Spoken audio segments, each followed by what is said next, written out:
The heat was thick that evening, clinging to the wood walls of the saloon like dust to boots.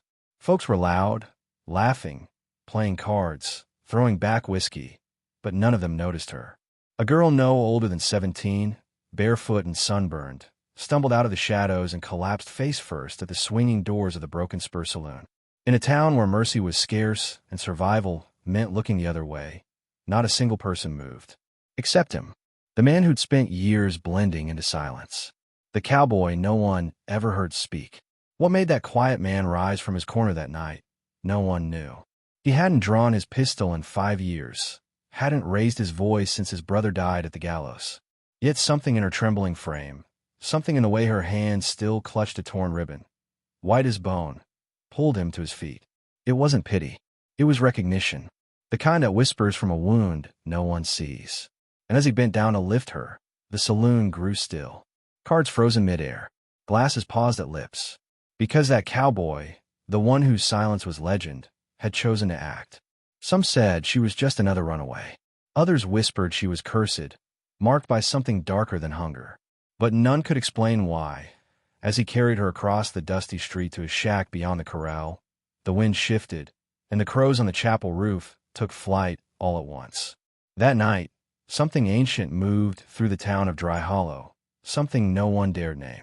And it all began with a girl the world had thrown away, and a man the world had long forgotten.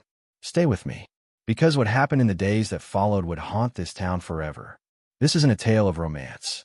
It's a story of debt, of blood, of quiet redemption in the face of cruelty. And before it ends, you'll question who is saving whom.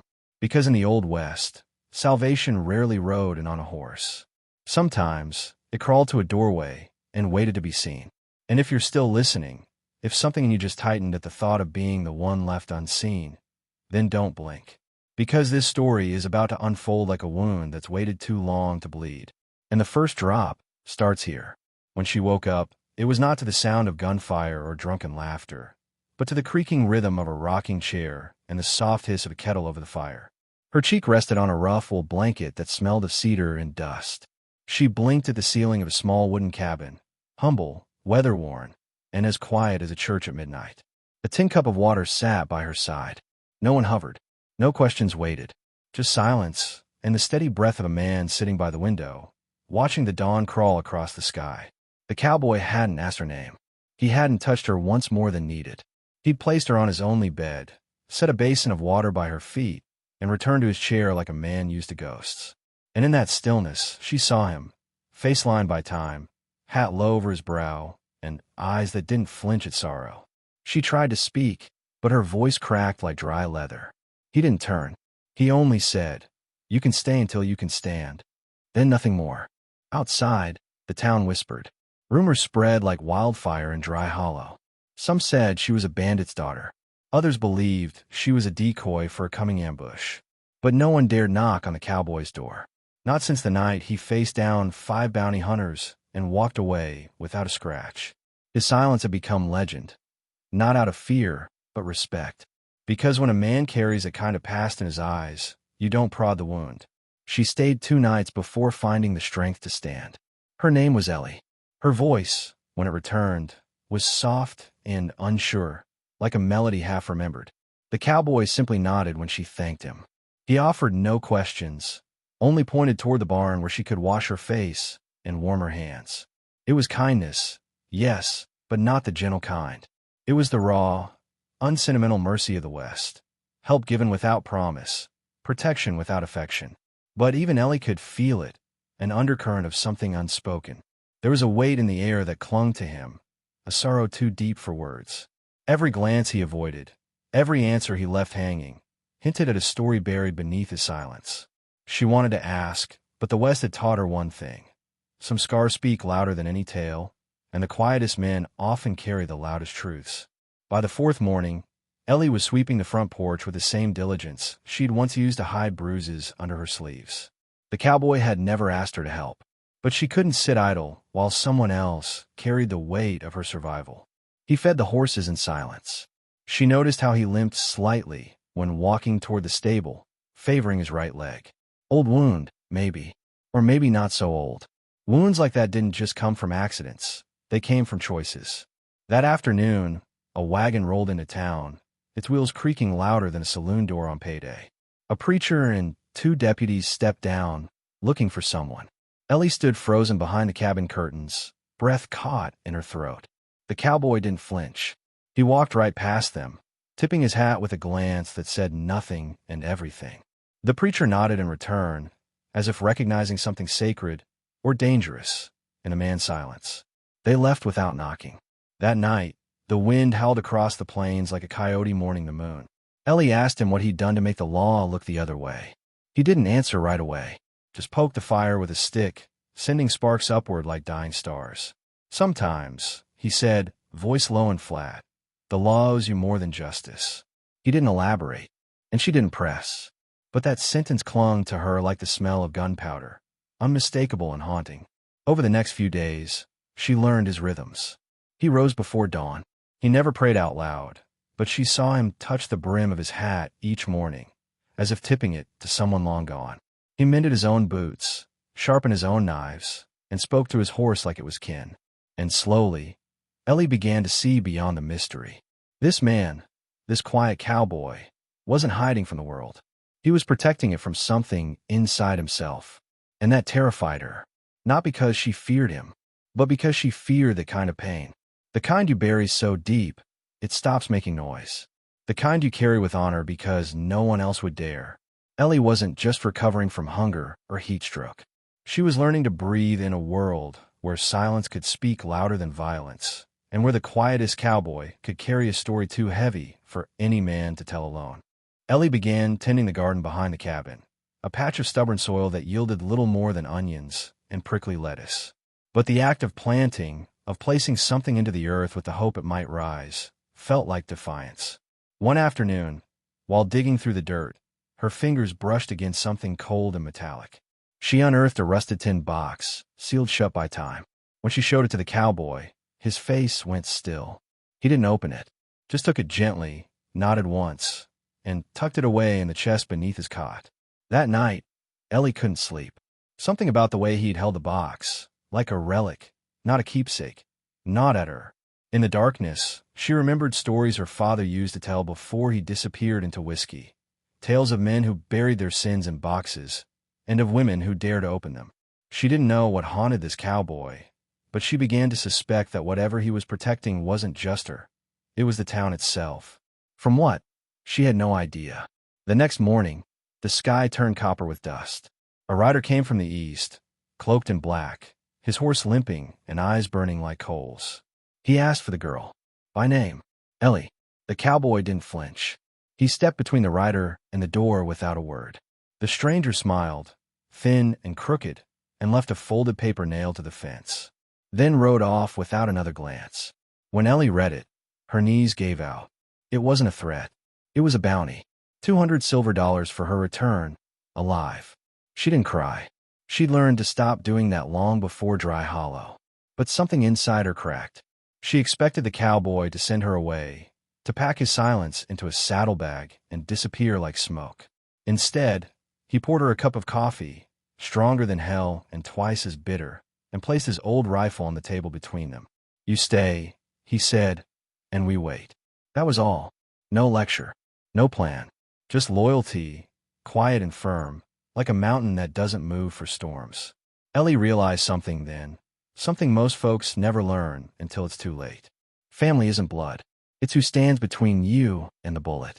It's the one who doesn't ask for your story, but still loads their rifle for the ending. The sun rose red the next day. Not the red of warmth or dawn, but of warning. Dust devils danced along the outskirts of town, and the saloon emptied by noon, locals sensing a storm no weather vane could measure. Ellie stayed close to the cabin, her hands trembling as she polished the rifle's barrel. She wasn't a fighter. She'd run from trouble her whole life. But something about that cowboy, his silence, his scars, his steady breath, made her want to stand still for once. To fight, if it came to that.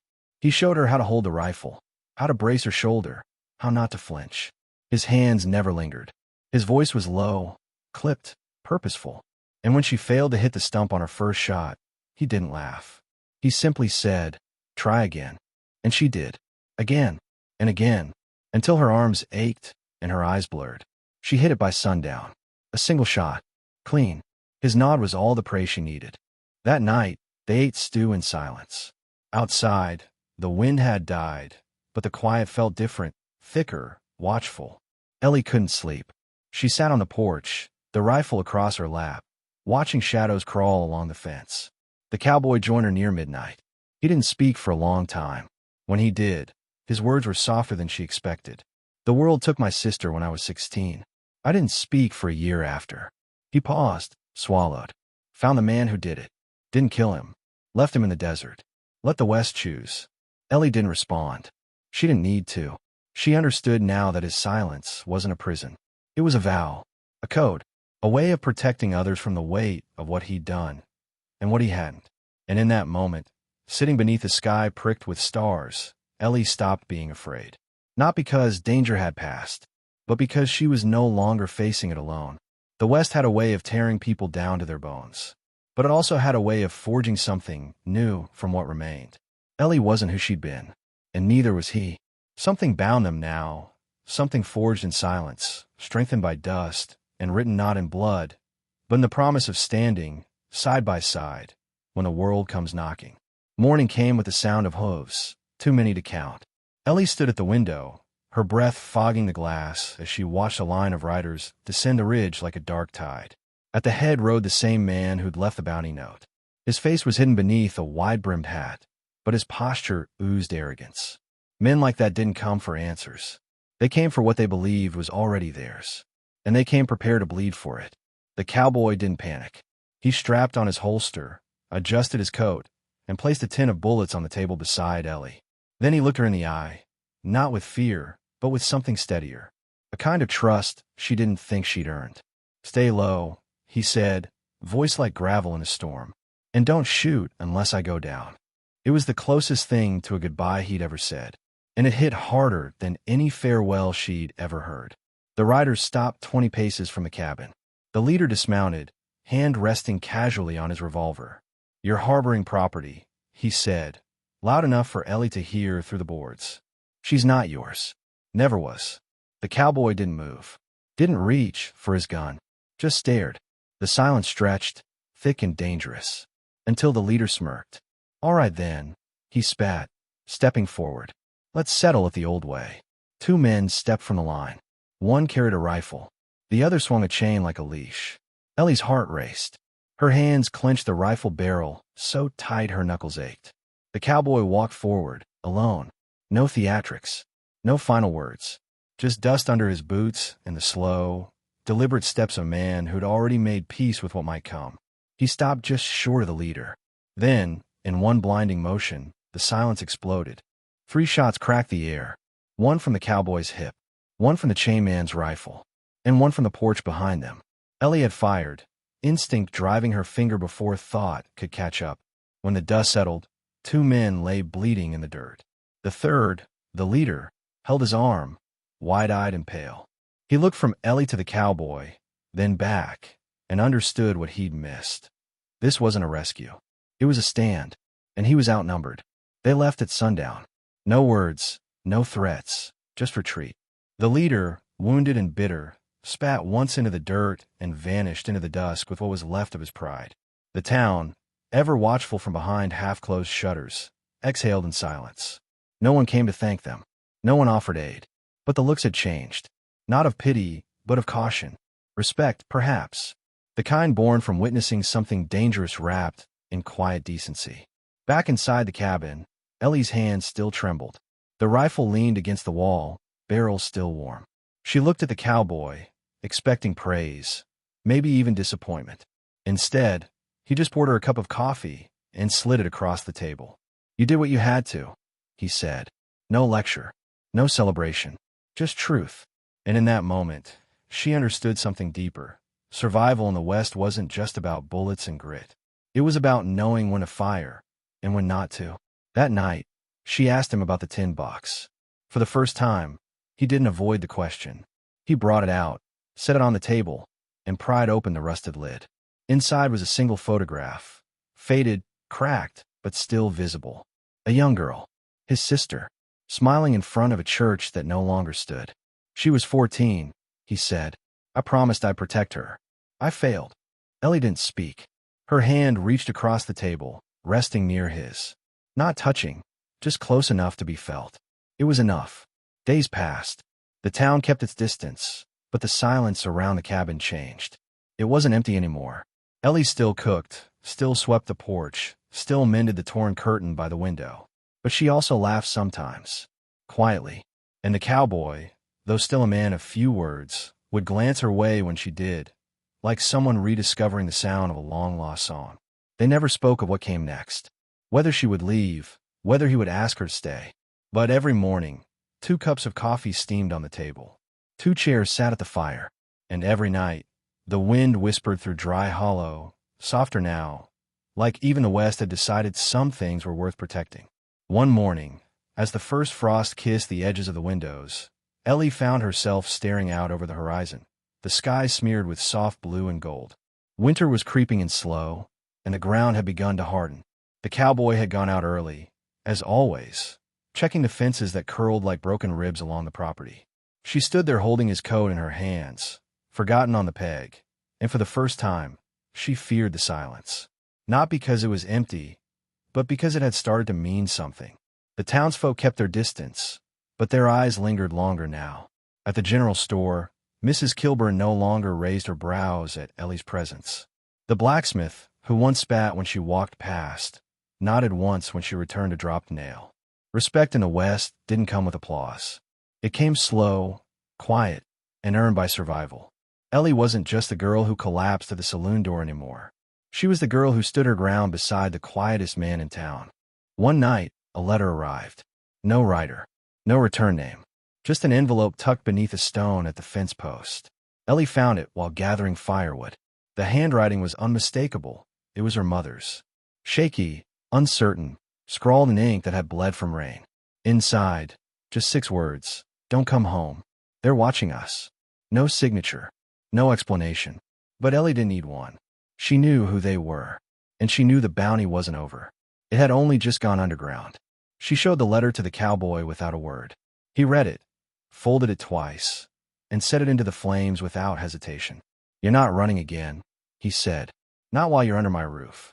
There was no drama in his voice, no fire or thunder, just certainty. The kind that held up buildings in a storm. For a moment, Ellie thought of arguing. But instead, she sat beside him and stared into the fire, letting the heat burn away the chill that had crept into her bones. That night, Ellie didn't sleep in the bed. She sat by the window with the rifle on her lap, just like he used to. Because in Dry Hollow, stories had a way of circling back. And she knew, sooner or later, someone would come again. But this time, she wouldn't collapse at any door. She'd be standing in front of one, ready. Weeks passed. Winter settled in like an old outlaw. Cold, mean, and determined to break what it could. Snow blanketed the rooftops, muffling the world into quiet submission. Ellie and the cowboy moved like clockwork, chopping wood, mending broken shutters, feeding the livestock before the frost turned hay to stone. Life was hard, but it was theirs, shared not in words, but in rhythm.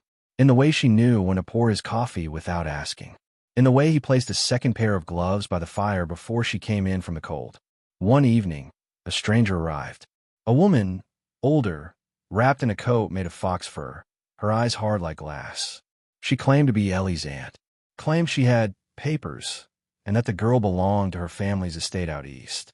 Said the bounty had been a misunderstanding. But Ellie knew lies when she heard them. And the cowboy?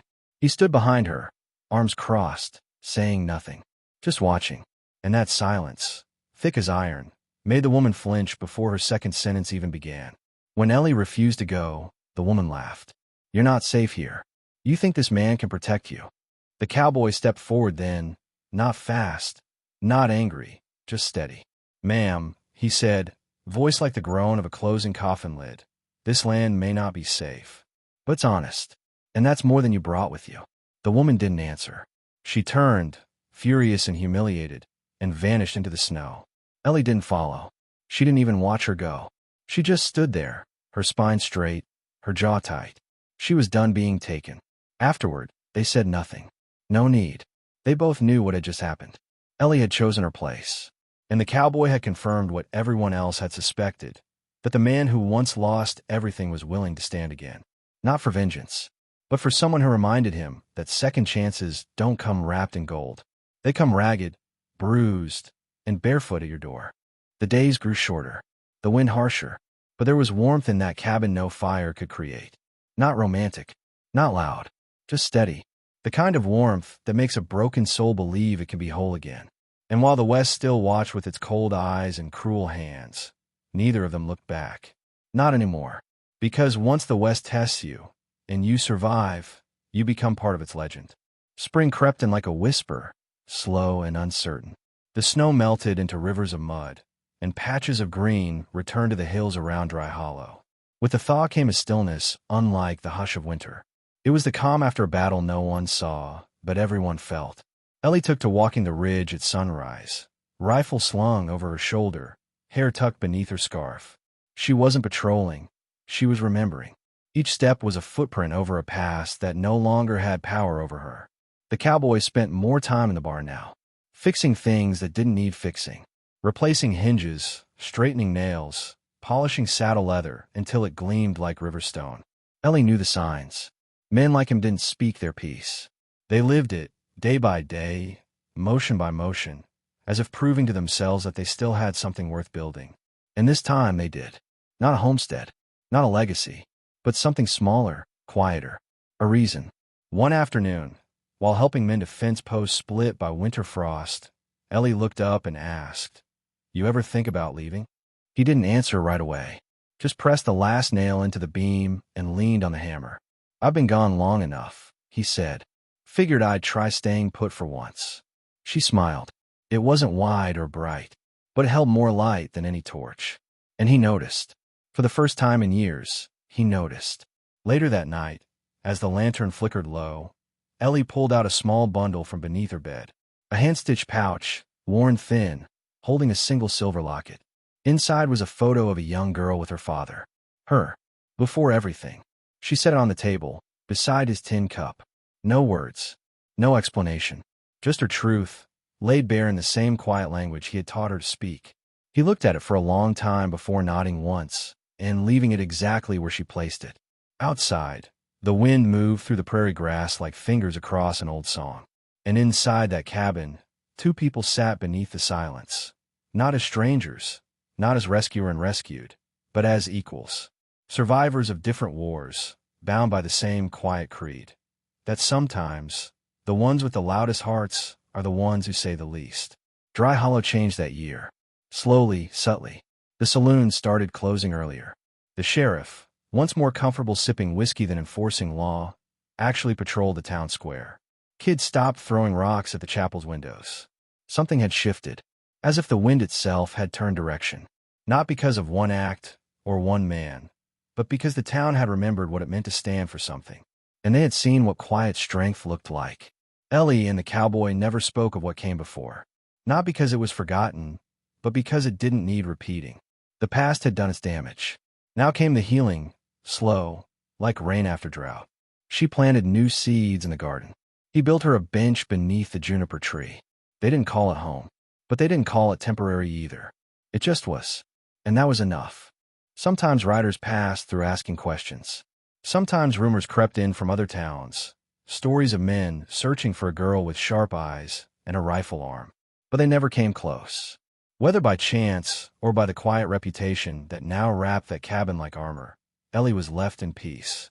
And the cowboy, though older, never stopped watching the horizon, just in case peace ever needed defending again. One evening, as the sun dipped low and the sky turned copper, Ellie asked him why he took her in that night at the saloon. He didn't answer at first, just watched the sky like it held a memory he couldn't reach. Then finally, he said, "Didn't see a girl. I saw a second chance, and I wasn't gonna waste another one." She didn't cry. She just nodded and placed her hand over his on the railing. Not as thanks, but as promise. And so Dry Hollow went on, nestled between dust and memory. The town whispered less. The wind bit softer. And in a cabin just beyond the ridge, where 2 cups of coffee still steamed every dawn, the silence remained. Not empty, not haunted, but full. Full of stories never told and scars that no longer hurt. full of a quiet so deep, even the West dared not disturb it. In the end, it wasn't the bullets, the bounty, or even the bloodshed that shaped the story. It was the silence. The kind of silence that speaks louder than words, stronger than fists, deeper than scars. In a world where most shout to be seen, two broken souls found a way to be whole without a single promise spoken aloud. What they built wasn't forged in gold or fame. It was carved in dirt, in glances, in the way two cups of coffee stood side by side, each morning without ever needing explanation.